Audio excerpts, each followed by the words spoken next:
You can take compression beyond what it's supposed to do. Add a little bit more snap to your snare from the harmonics created. A glue that can make your vocals feel a little bit more like holographic and more in the middle. You can take something that sounds a little two-dimensional, not so exciting, and really kind of push it beyond its limitation. And that's what compression can do. My name is Heba Kadry. I'm a mastering engineer in Brooklyn, New York, and we are in Dumbo, Brooklyn. The MBP, I think I've had it for like maybe 8 years. It's a deep unit. It's not like a plug and play unit. You have to really dive into it, know what you're doing, understand it. You've got the compression, you've got the limiter, a sidechain filter, and then the silk with depth a lot. It's a lot to pack in one unit. It is kind of like a Swiss Army knife. It's a very precision, awesome tool, but it's deep. It's really, really deep. And it kind of took me a long time to like really finally feel comfortable with it and understand it.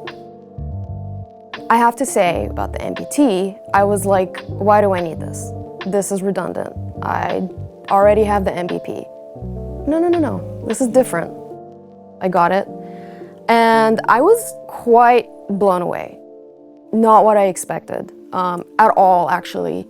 And I think most people, when they get the MBT, they're gonna be like, oh, the expanded silk control. Everybody wants that. That's what everyone liked about the MBP, myself included. The silk harmonics was like the guy. But then I tried the color compression and I was like, whoa, this is different. This is amazing. It's got so much character. It's so gooey. And of course, optic compressors, they're photocell dependent, so it's a bit slower. So it doesn't have that like fast, clean compression type like a VCA, for example. So obviously there's different types of topologies in compression, and the MBP is VCA. Transparency, accuracy, lightning speed, like really, really fast. And it's really useful for like stuff that's like very complete sounding, mixes that are really perfect, that maybe just like need a little bit of nip and tuck. You're not changing any characteristics that will take away from it. This is the guy that's gonna come in and do like the cleanup work that you needed to, and like a little bit of creative too. That's not the MBT. The MBT is the guy that comes in and just like adds the vibe to the party. So if you're looking for cleanliness, it's not that. This is all tone and character. And you can really push it really hard and make it do something really wacky. Or you can like let it sort of barely touch, kiss the transients and like use the blend function to like really kind of bring in how much you want of that tone and character. So I love that about the color compressor, and it's for me like what sold me on it. I love the whole unit, but that to me was like, I want that. That's really, really amazing. And especially in the way that I work and how I master, which is electronic, underground, heavy, drone, metal. And people expect me to send back this like very expensive sounding, chock full of tone type of master. No one's looking for that light-handed touch. They want aggression. That's the MBT. The MBT for me is like controlled chaos, and you can go so far with it, but you can really also keep it really classy. So it's nice to have that versatility.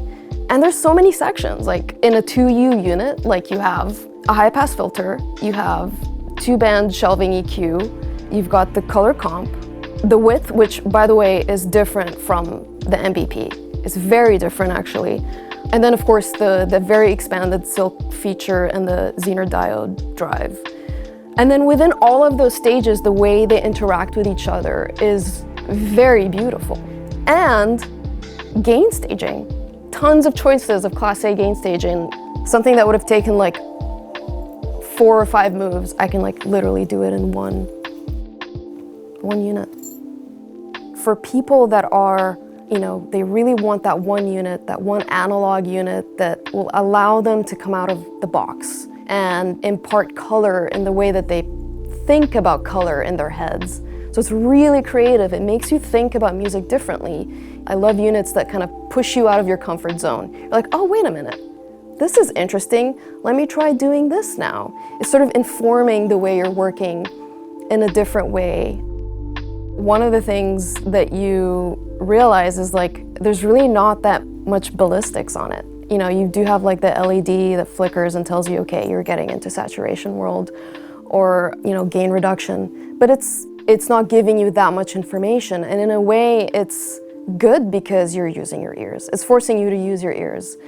Had I been using something else that was like clarity and like all the ballistics that you need, I probably would have been more conservative. So this kind of forces you to play it not so safe.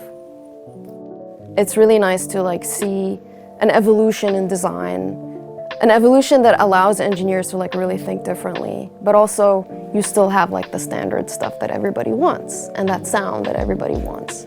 The classic sound of records that you loved growing up, but also the ability to be like a little bit deviant, where you can do something a little bit different than anyone else because the tools allow you to go a little bit further. Yeah, the MBT is really brilliant for that. I didn't think I would want it until I got it, and I was like, yeah, I want to keep that.